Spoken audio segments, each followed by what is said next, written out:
This is the Pantheon in Paris, a mausoleum to honor the great men of France. And the inscription outside says exactly that. To great men, a grateful nation. All the heroes of the 18th and 19th century are buried here, but not one single woman from that time. And even today, there are 71 men and only 2 women buried here. It's one thing to be written out of history, but it's quite another when that's carved in stone. And this is the issue that I have with recorded history, the message that it's only the men who count.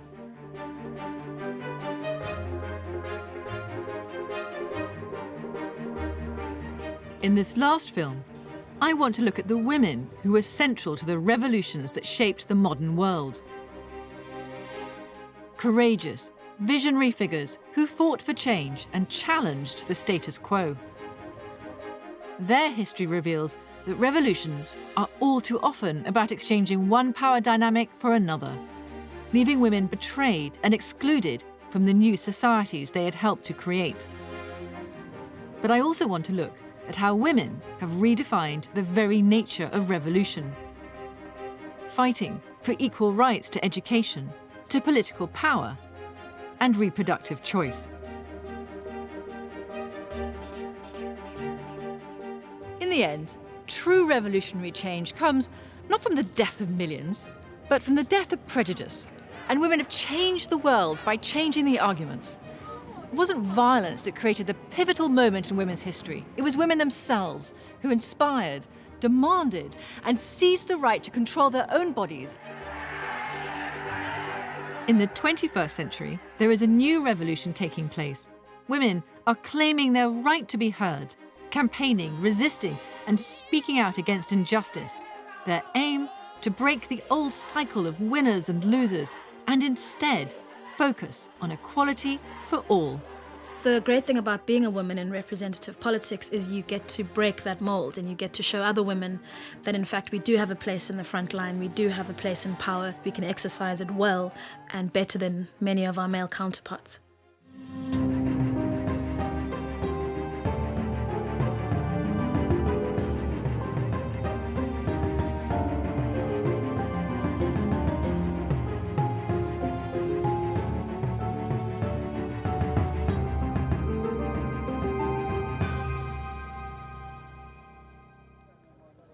It's the 5th of October, 1789. It's cold, wet, the mood is desperate. The people of Paris are starving. Driven to fury by rumours of stockpiling of bread, the women of Paris rise up. It's the market sellers, the stallholders, the poissards, the fish sellers, wives, mothers. They do what their husbands are too frightened to do. They take matters into their own hands in a shocking and violent way, marching for 6 hours in the driving rain, dragging cannons, brandishing muskets, pitchforks, knives. They storm Versailles.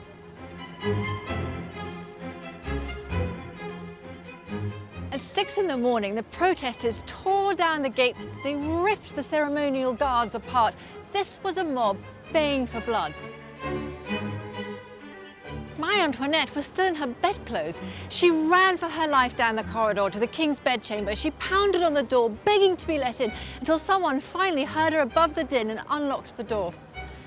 The protesters forced the king and the royal family and the National Assembly to leave Versailles, and they physically brought them to Paris. This was the moment when everything changed.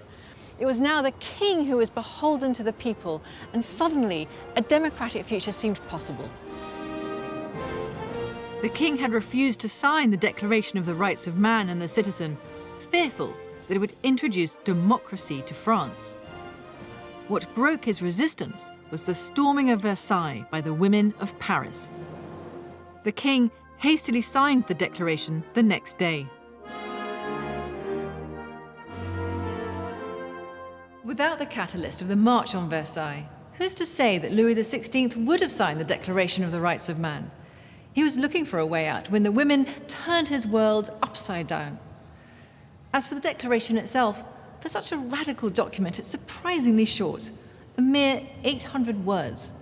But in just 17 propositions, it offered a bold new vision for France, one that guaranteed full social and political rights.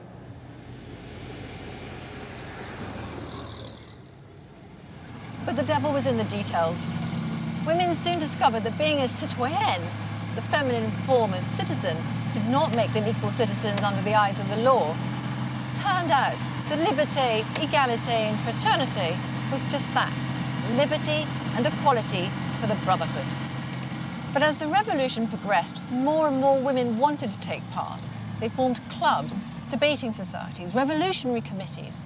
But only one woman had the courage and the conviction to state on paper that the Declaration of the Rights of Man was incomplete without the rights of women. And that woman was Olympe De Gouges.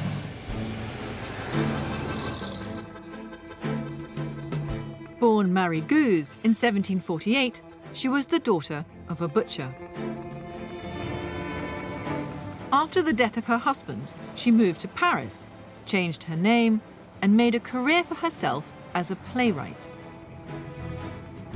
Olympe is one of the heroes of the French Republic who is not buried in the Pantheon.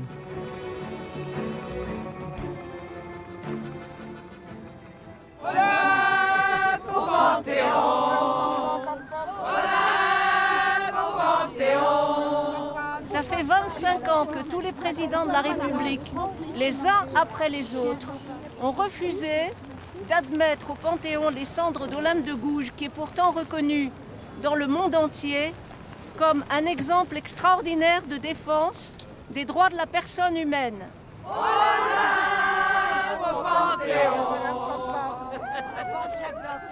Pour quelle raison vous pensez que Olympe de Gouges doit être mise en Panthéon? Eh bien parce qu'elle est tout à fait symbolique de cette période des Lumières, pendant laquelle la France et d'autres pays aussi se sont efforcés de définir ce que devaient être les droits de l'homme.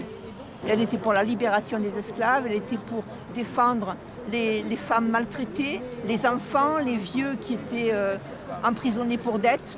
C'est un grand penseur et cette pensée doit entrer au Panthéon à côté d'autres grands penseurs. These women have every right to be angry. At the current pace of change, it's going to be 200 years before there's an equal number of men and women buried here. What the protesters want is for the Pantheon to reflect the actual history of France, and alongside the great men, to have the great women of the revolution too.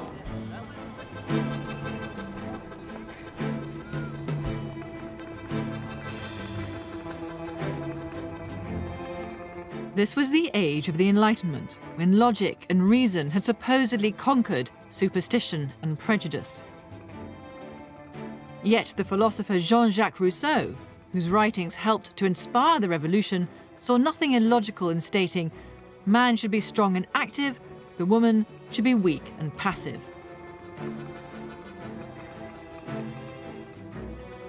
In 1791, Olympe would expose the self-serving bias that underpinned the Declaration of the Rights of Man by publishing her own declaration for the rights of women and the female citizen. Elle pose que les droits de la femme doivent s'appuyer sur la nature et la raison.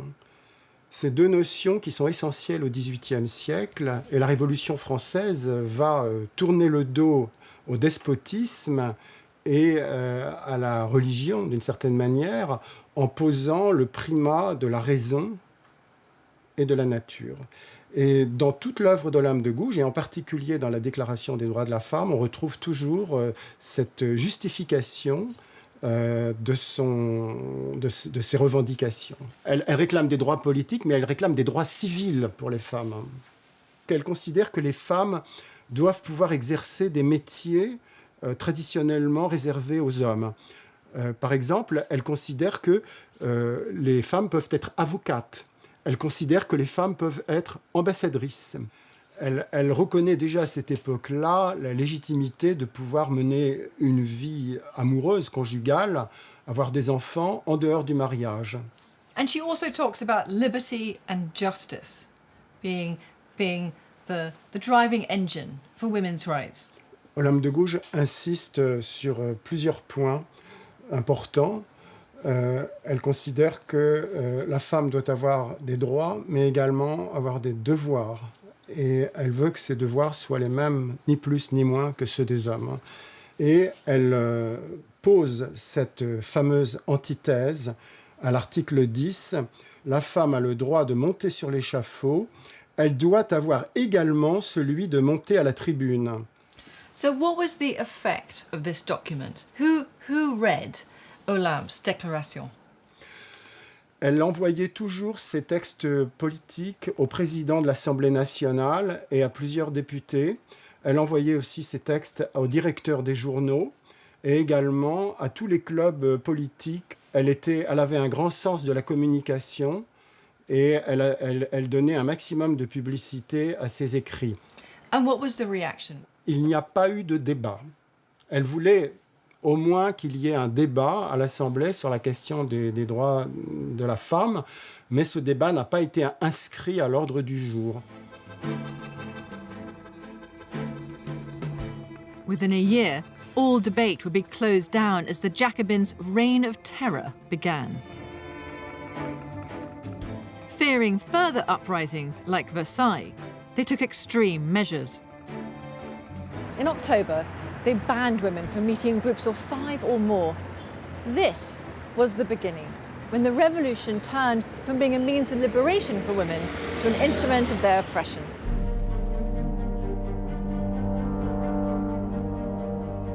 Within a year, the political tide had turned against moderates like Olympe. And when the Jacobins outlawed expressions of dissent, Olympe refused to stay silent, even to save her life.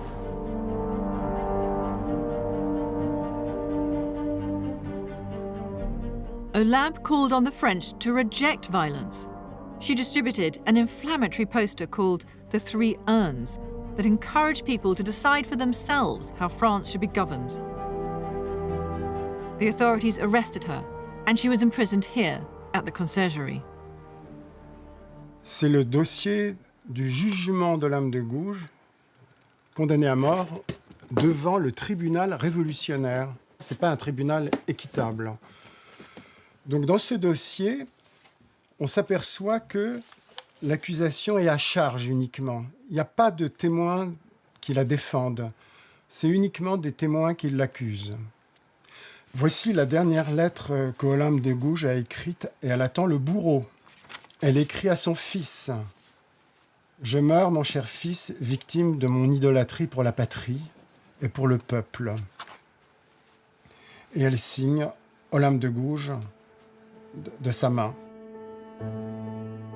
Olympe was sentenced to death on the night of November 2nd, 1793. It's a terrible irony that one of the most eloquent revolutionaries of the 18th century was executed here in the Place de la Concorde on account of being a so-called traitor to the revolution. And the question is why?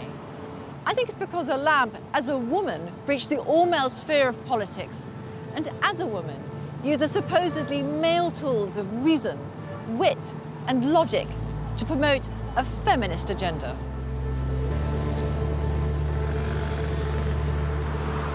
Olympe's execution marked the beginning of a political backlash against women. In 1795, they were banned from the National Assembly. They were ordered to stay at home and stop having opinions of their own. And the rollback continued when Napoleon became emperor. He instituted the Napoleonic Code, which was harsher and more rigid than anything women had experienced in the previous 20 years. It's a fact. By 1804, women were as powerless, if not more so, than the women who had marched on Versailles in 1789.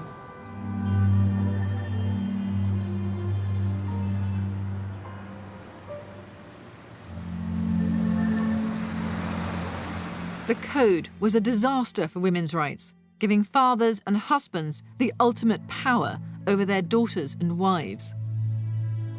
In marriage, it assigned unequal status between the two partners.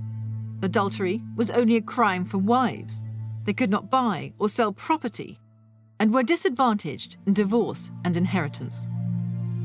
For women, the code was the most enduring legacy of the French Revolution. Their lives shaped by its dictates until the middle of the 20th century.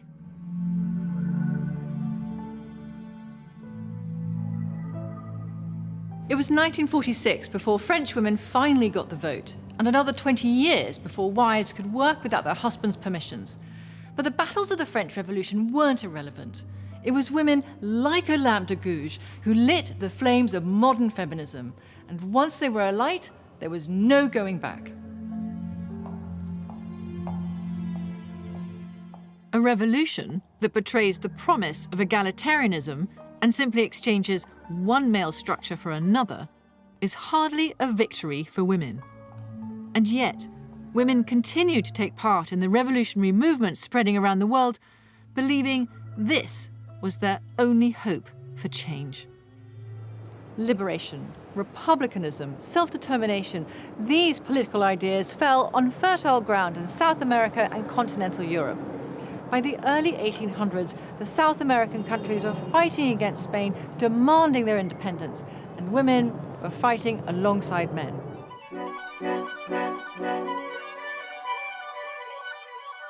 By the turn of the 19th century, South American colonies were rising up against Spain, demanding their independence.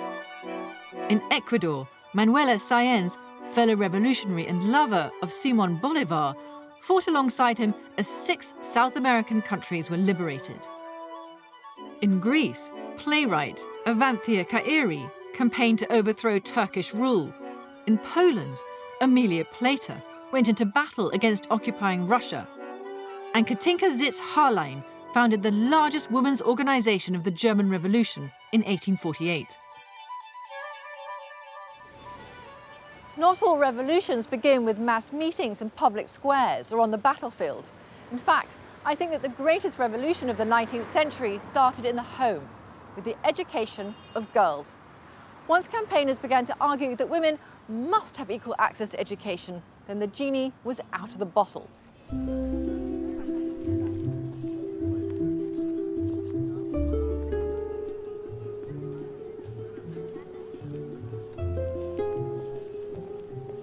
What was the difference between a girl's education and a boy's education in the 19th century? The main difference was that nothing much was expected of girls. They might be educated by their mother, they might be sent to a small ladies' boarding school even, or they might have a governess at home, but governesses were badly educated themselves and weren't capable of giving an education of very high standard. There was certainly no higher education, 14, 16, that was the end of the schoolroom for girls. Their only hope was to stay at home and hope that somebody would marry them. The first wave of feminists demanded equal ownership of property, access to the professions, and political representation. They also recognised, like Mary Wollstonecraft, that nothing would change for women without equal education. With so many different issues at stake, a strong campaigner was needed to lead a united front. It seems to me that Millicent Fawcett thought there was a lot of unfairness in society. Women couldn't have the vote, they couldn't own property, they couldn't obtain a divorce, and she wanted to not just change the world, but change women too, so that they could confront this unfairness. She couldn't see why there should be any difference in the way that men and women should be treated economically, educationally, politically. She married very young, at 19, to Henry Fawcett, Professor of Political Economy at Cambridge and a rising Liberal MP. Her one view was that women needed to have a university education that was equal to that of men. She wanted women to make use of their lives.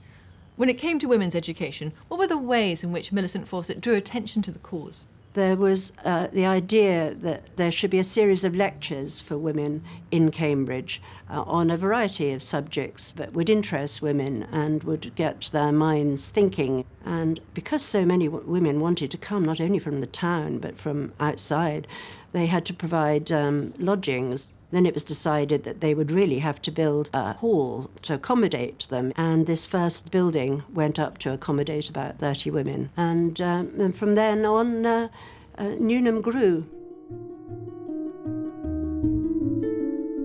The first phase of Millicent Fawcett's campaign was achieved in 1871, when she co-founded Newnham College for Women in Cambridge.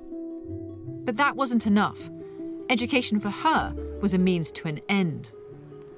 Millicent had so many different interests. I mean, we know her now as a leader of the suffrage movement. I mean, it was she who campaigned, to all intents and purposes, from 1866 to 1928, when women got votes on the same terms as men. And she died in 1929, her work completed. Millicent Fawcett was a quiet revolutionary, and the tactics that she developed of combining grassroots activism with political lobbying would be adopted by other civil rights movements. Of course, she wasn't the first person to harness the power of social protest, but what marks Millicent out as a strategic genius is the fact that she took a root and branch approach to fighting female oppression. She believed in empowering women, first through education, and second through legal representation. By the end of her life, Millicent was able to say that women's ultimate victory lay in the fact they could no longer be treated, either socially or legally, as if they were helpless children. What I admire most about Millicent is that she did more than fight for change. She gave women the tools to fight for themselves.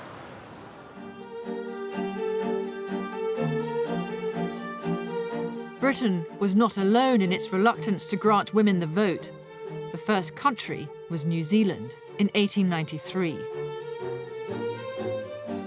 In Europe, only Norway in 1913 and Denmark in 1915 gave women full democratic rights. And for the next country, it would take a revolution. Perhaps surprisingly, the country with the most advanced feminist agenda in the early 20th century was here, in communist Russia.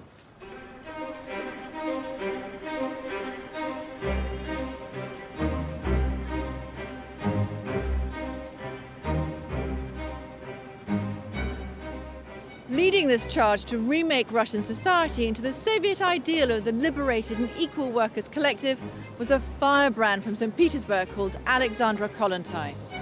Sexual revolutionary, author, diplomat, agitator, free spirit. Remarkably, Alexandra Kollontai was the first woman to enter the inner circle of the Bolshevik government.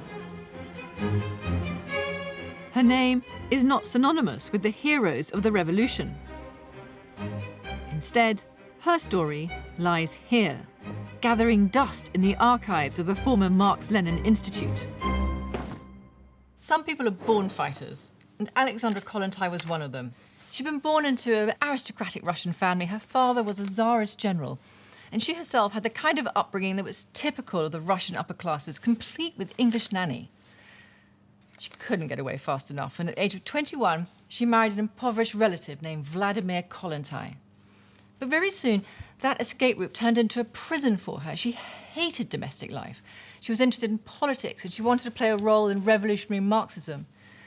Matters came to a head, though, when she visited a factory that her husband was about to manage. Kollontai became enraged by the inhumane conditions suffered by the women workers there and decided at that moment that she would leave Vladimir and devote her life to the cause of the women workers. Alexandra Kollontai went on to organise strikes and protests to help these women fight for equality. It's easy to see why a woman like Alexandra Kollontai, driven, frustrated, angry, would be drawn to the philosophies of Marx and Engels.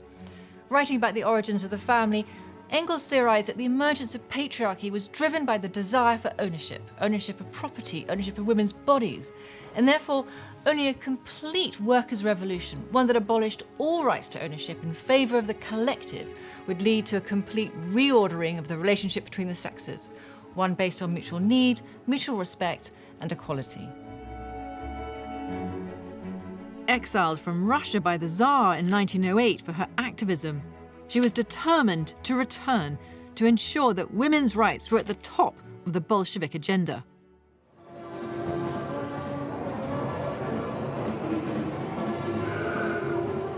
Just as in the French Revolution, it was the women who were the agents of change.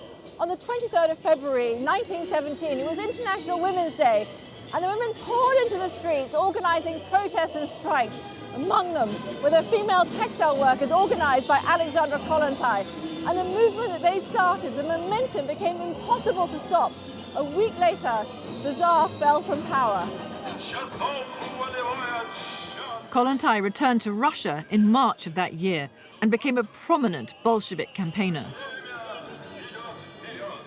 Lenin rewarded her by giving her a government role in social welfare, and in 1920 she was made head of the Genital, a new department devoted to improving the lives of women. As head of this department, Kollontai was now able to turn her utopian Bolshevik feminist visions into a reality.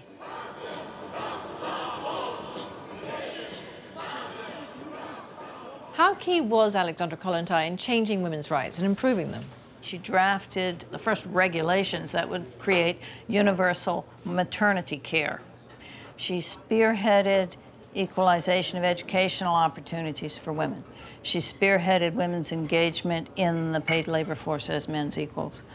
And she was the chief spokesperson for ideas about how women and men could treat each other as equals. And it's particularly remarkable because she had not been a member of the Bolshevik Party. She wasn't in tight with the guys who led the organization.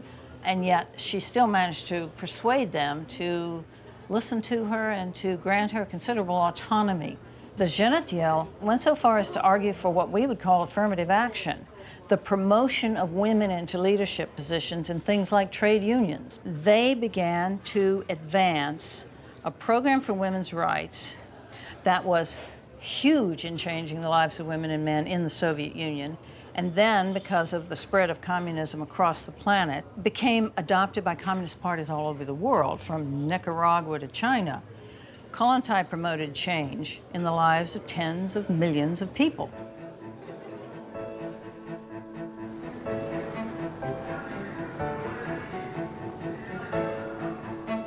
The Bolshevik Party introduced a range of radical reforms.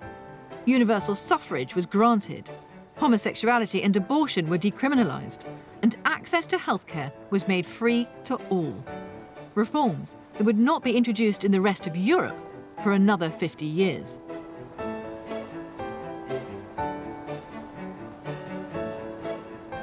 But this wasn't revolutionary enough for Alexandra Kollontai. She wanted to free women from what she viewed as the burdens of the family. She believed childcare should be a social rather than an individual responsibility, and that women should be able to have the same balance between life and work as men.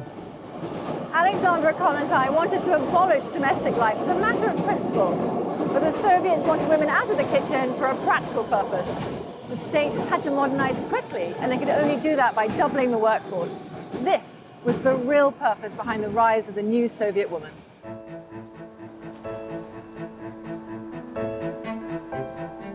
This was the new Soviet lifestyle, and women were to be the co-builders of the road to utopia and enthusiastic participants in public life. Lenin predicted in 1919 that the real emancipation of women, real communism, will begin only where and when an all-out struggle begins against petty housekeeping. In order for women to be equal to men, they needed to work outside the home, and propaganda would become the tool to promote this new Soviet dream. This poster was printed in the 1920, and you can see on the upper side, this is the old life. And here underneath, this is the new life already. You can see they are having lunch in the canteen, which is organized by the state. And so what does the slogan say? It's funny. Woman worker, the cooperation frees you from the power of kitchen and the stove. Next one, poster showing the lady already working in the factory. She is very happy. You can see the growing figures, and it says there is a growing percentage of women participating in governing the industry. Exactly Alexandra Kollontai ideas to make women absolutely the same as the man. It's an amazingly modern message, though, isn't it? This idea that, women's participation in the workforce makes the country more prosperous. Yes, it was one of the key topics of the whole politics of the Soviet government. And they succeeded.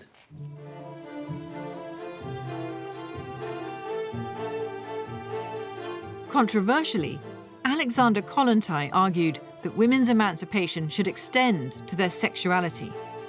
She thought marriage was an unnatural constraint on human behavior.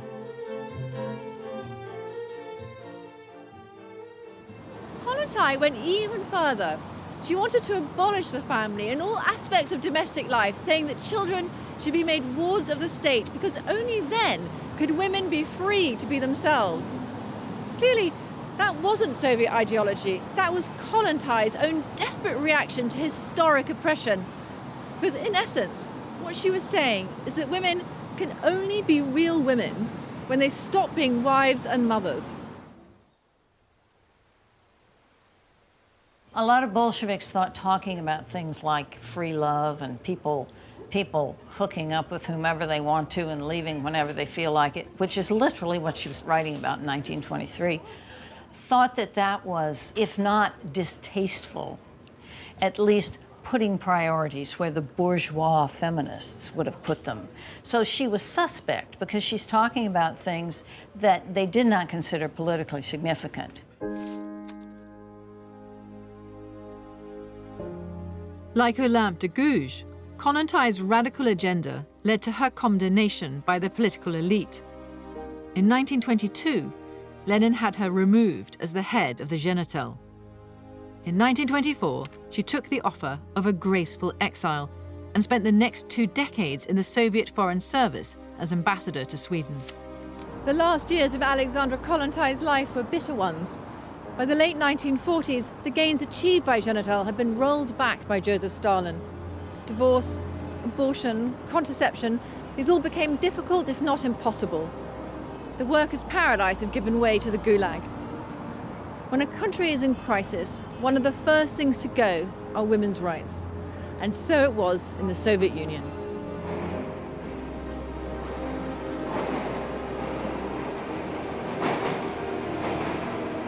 The collapse of the Soviet Union in 1991 has not improved the situation for Russian women. Despite some political reforms, women are still paid less, receive worse healthcare, and are underrepresented in all senior positions across society.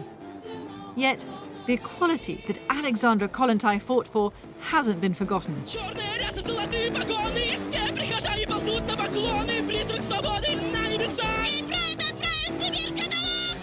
Today, the feminist punk band Pussy Riot is at the forefront of a highly personal campaign for social equality, which has resulted in them being harassed, beaten, and imprisoned.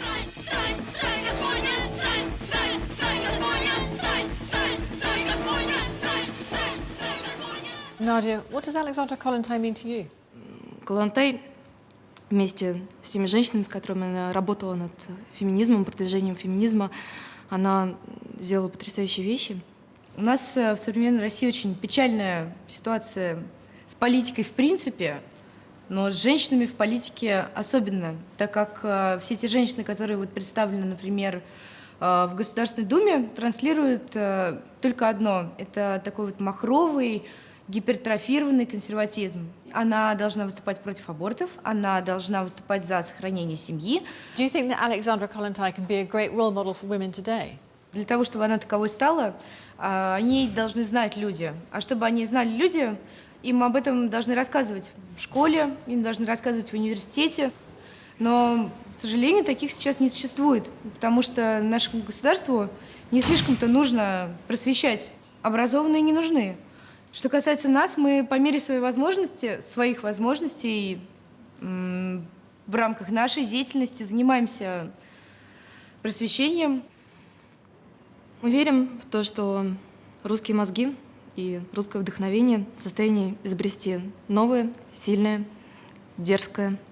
Мы верим в то, что в наших рядах может появиться такая женщина, как Александра Kollontai, и мы ждем ее появления. Пронесешь мощней крестный ход из черных лимузинов. В школу к тебе идет проповедник. Иди на урок, принеси ему денег.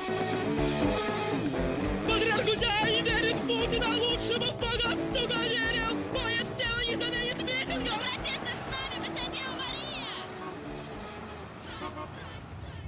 Well, Alexandra Kollontai was arguing that socialism should deliver sexual liberation to Russian women. In America, women were looking to capitalism to deliver that same liberation. Here too, it was about women having control over their lives and bodies and becoming empowered in the process.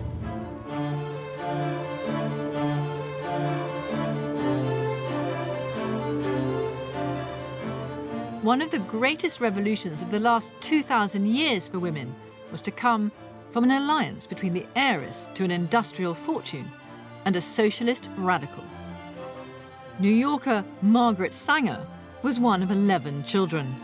Having witnessed the catastrophic toll on her mother's health from multiple pregnancies, Sanger made it her life's work to help women gain access to contraception.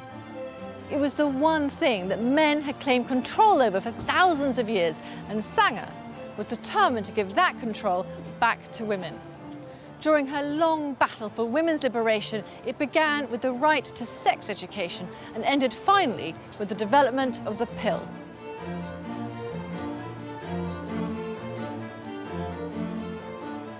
She started as a nurse on the Lower East Side of New York and encountered a whole lot of women who were dying from abortions, who were pleading for advice on how to avoid an unwanted pregnancy. She published a column for the New York Call. It was later bound up into a pamphlet. And she exhibited a feistiness early on when the government tried to suppress that column. She instead had them print a notice saying nothing by order of the post office. So contraception was considered obscene? Yes. Yes, along with abortion and other forms of pornography, as they said. The Comstock Law was a federal law passed in 1873 to fight obscenity by prohibiting the sale, distribution through the mails, or advertisement of a variety of materials, including contraceptives. It was the law that Sanger came up against every time she wanted to promote birth control in a publication or distribute it through a clinic. Margaret Sanger was on a crusade. She coined the term birth control in 1914. The following year, she broke the law by distributing diaphragms in the post. She realized something else had to be done to gain publicity for the cause, and her solution was to open a clinic. She chose Brownsville, Brooklyn as the site because it had many poor immigrant women, and she opened the clinic in November of 1916. She put out posters written in English, Yiddish, and Italian to appeal to those immigrant women. Well, what's so interesting is how she's specifically linking birth control with poverty, or the lack of birth control with poverty. Indeed, she saw access to cheap, affordable birth control as the key to getting out of poverty. So she writes in the poster, "Mothers, can you afford to have a large family? Do you want any more children? If not, why do you have them? Do not kill, do not take life, but prevent." A few days later, the police came and raided the clinic, arrested Sanger on charges of violating the state laws. She opened the clinic a few days later again, and she was again arrested, this time for being a public nuisance. She went on trial in 1917, and the publicity for it was enormous. Sanger was, of course, giving interviews about the clinic as often as she could. She was found guilty. The judge ordered her to spend 30 days in jail or pay a fine. She chose jail. She was taken to the Queens County Penitentiary, where she proceeded to give the inmates birth control information.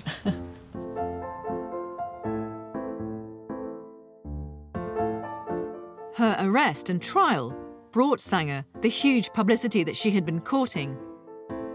In 1929, at a talk in Boston, she had one of her assistants gag her while her speech was read out. "I see immense advantages in being gagged," she said. "It silences me, but it makes millions of others talk and think the cause in which I live." Sanger looked for supporters anywhere she could, even becoming part of the popular eugenics movement of the time, which advocated preventing the breeding of the unfit. These views would later be used to smear her reputation.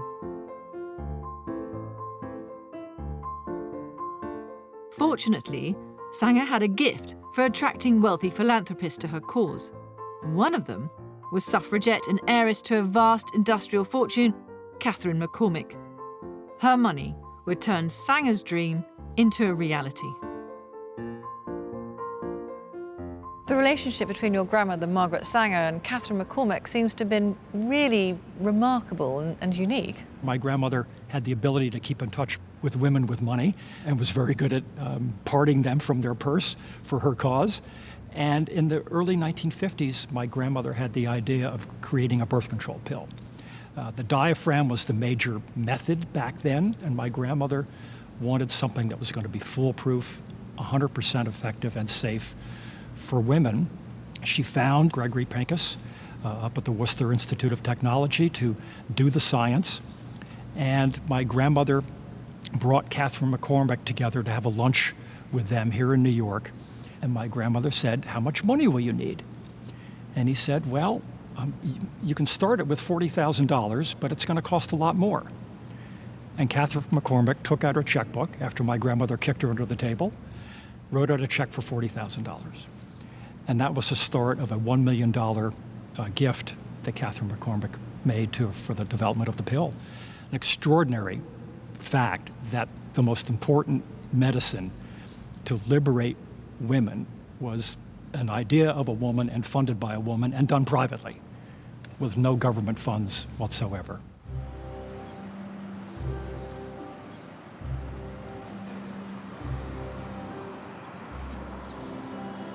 Margaret Sanger and Catherine McCormick wanted a pill that would be safe, cheap, and available to all women.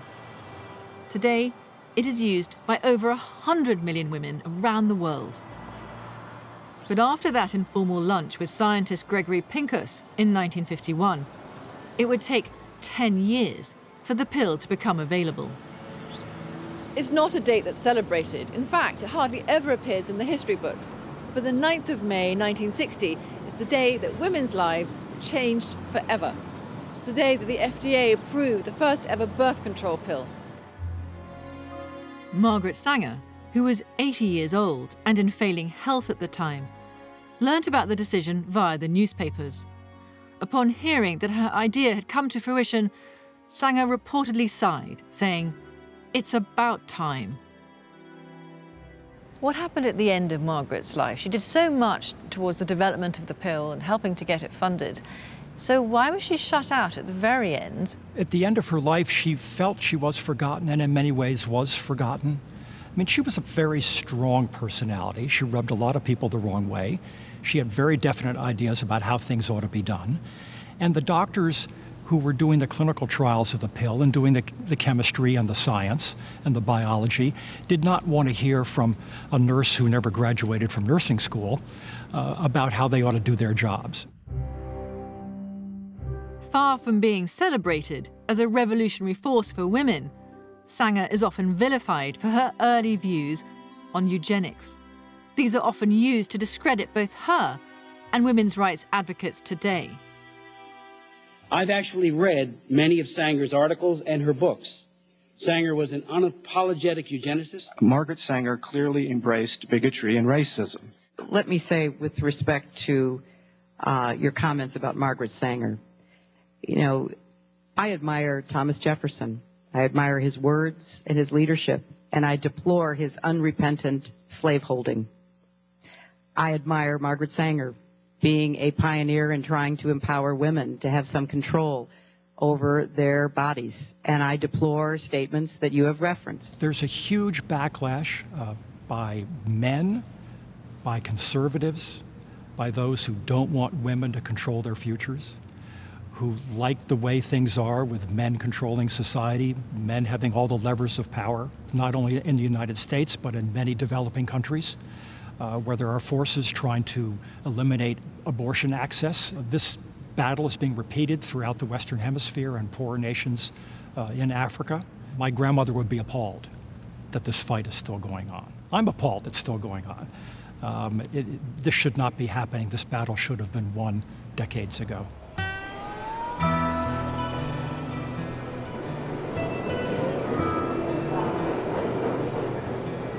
Despite Sanger's intentions, American laws heavily restricted women's access to the pill. Unmarried women were still denied their sexual rights. The pill was revolutionary, but it wasn't the perfect antidote to all the complex issues surrounding women's lives. For one thing, it raised more questions than it answered about accessibility, side effects, sexual responsibility. And though it did bring women freedom, it couldn't fight their battles for them. Sexism, misogyny, violence, lack of opportunity, the glass ceiling, these struggles were ongoing.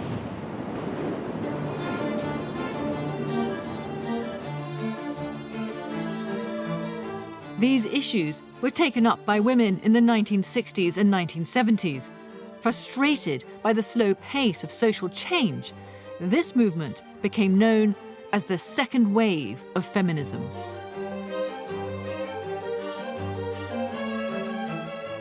Artists like Judy Chicago created powerful expressions of this movement's ideology. Her installation, The Dinner Party, is an invitation to join the missing women of history.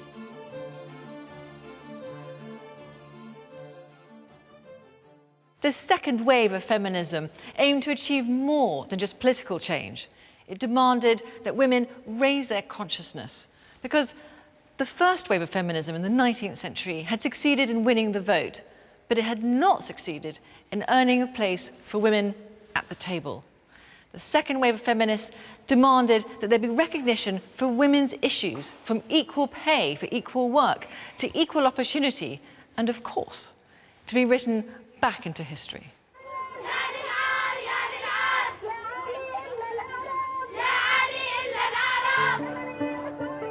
This history is being written now. In what some have termed the Arab Spring, women took part in spontaneous mass protests across the Middle East. From Tunisia to Egypt, Yemen to Libya, through to Syria, they joined the explosion of protests against tyranny and corruption. Defying cultural and political traditions of female exclusion, women marched into the public squares, adding their voices to the calls for change.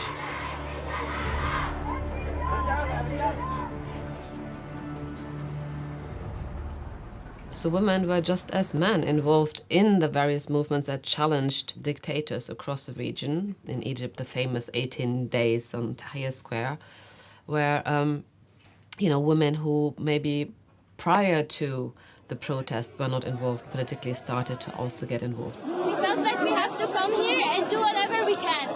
So we came here with some markers and some papers. And many Egyptian women who participated told me at the time, gender was suspended. We were not there as women. We were there as Egyptian. We were there as citizens. We were there as those resisting Mubarak. I think the challenges started the moment when women started to assert their own rights as women. When they went out and say, well, we are here as citizens, but we are also here as women, and we want to have specific rights as women. The very same men who were standing next to them and were supporting them then started to feel challenged. Cannot say that women have gained rights. If anything, life is much more difficult. And although women in Libya have actually participation in parliament, I've been talking to Libyan women's rights activists, and they are regularly threatened, intimidated, and silenced. It is true that, some women who in 2011 would have gone out on the street to protest would not do that, but they do other things now. They make films, draw graffiti, they give talks, they make music. So I think that women are very creative in finding non-violent forms of resistance. Do you think that the Arab Spring has moved the debate on women's rights forwards or backwards?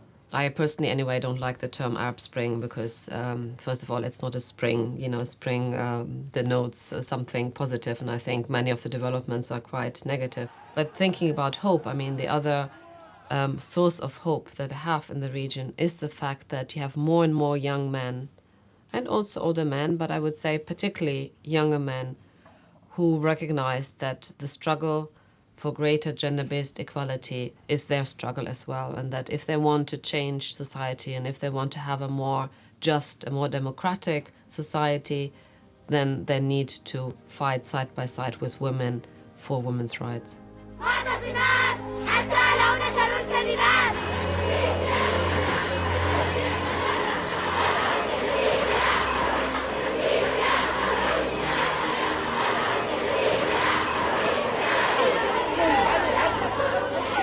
The political voices of women are also emerging in Africa.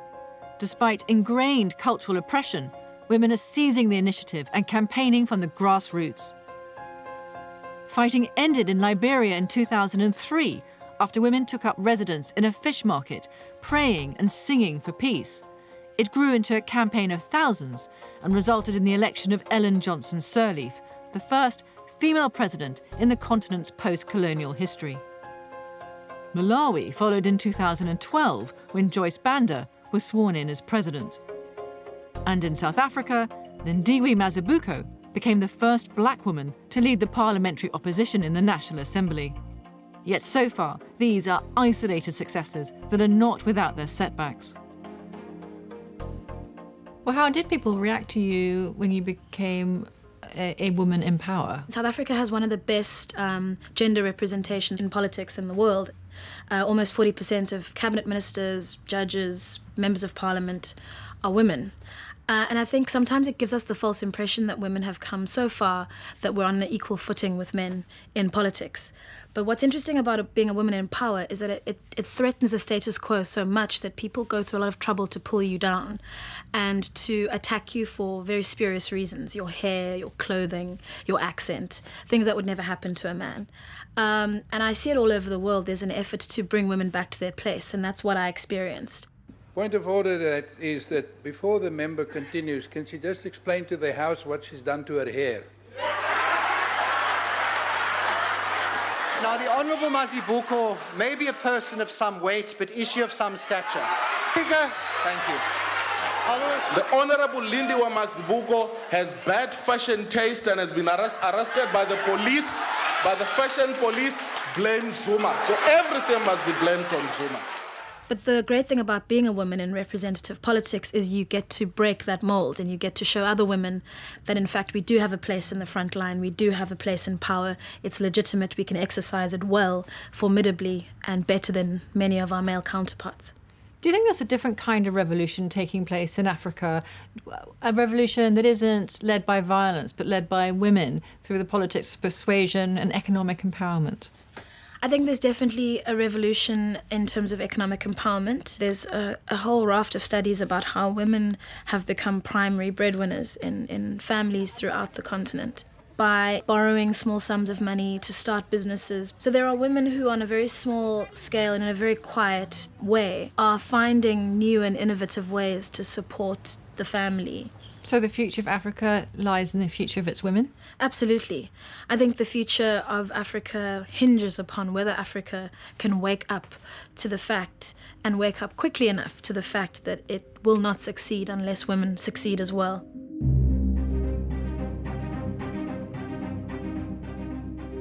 Worldwide, we have the choice to be participants or observers in the movement for women's equality. At stake are the goals of autonomy, authority, and agency for all women. I think radical change is happening to women right now.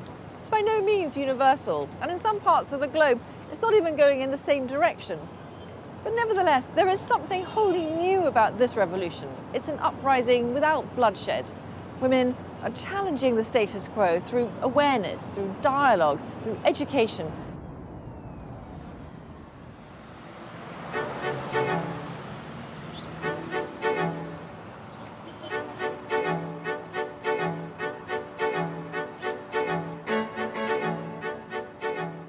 What these revolutions have achieved is a global awareness of the importance of women's rights.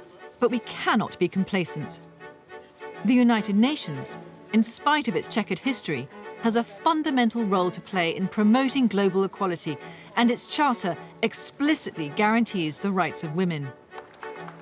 Phumzile Mlambo-Ngcuka, as Executive Director of UN Women, is leading the campaign to champion women's rights.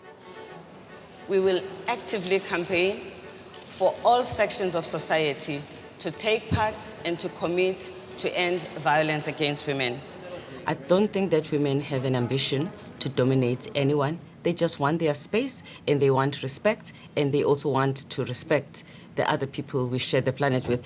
In many countries, the education system is still full of gender stereotypes. This is learned behavior and it can be unlearned. We just need to work harder.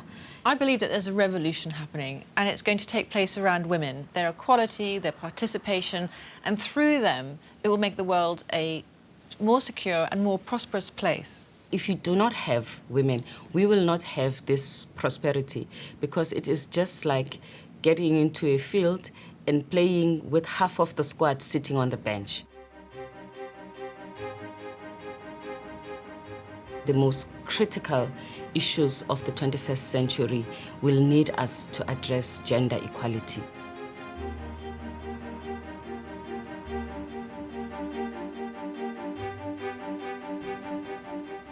Across the millennia, women have had to fight every step of the way to achieve the same basic rights as men.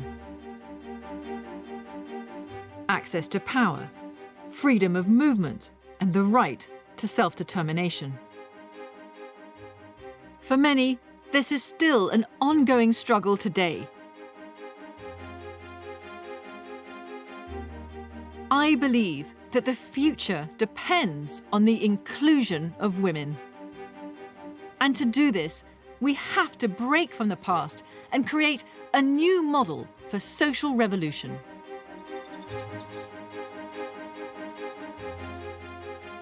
It's now time to recognise that the world was made by men and women.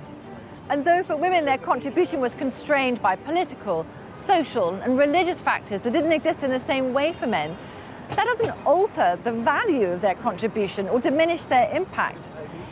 It is vital for the future of society that we have a proper understanding of the past, because once we accept that the history of women has no end point and is still in the process of being written, then we can be proud, we can be vigilant, and we can be united in ensuring that the next revolution is the age of equality.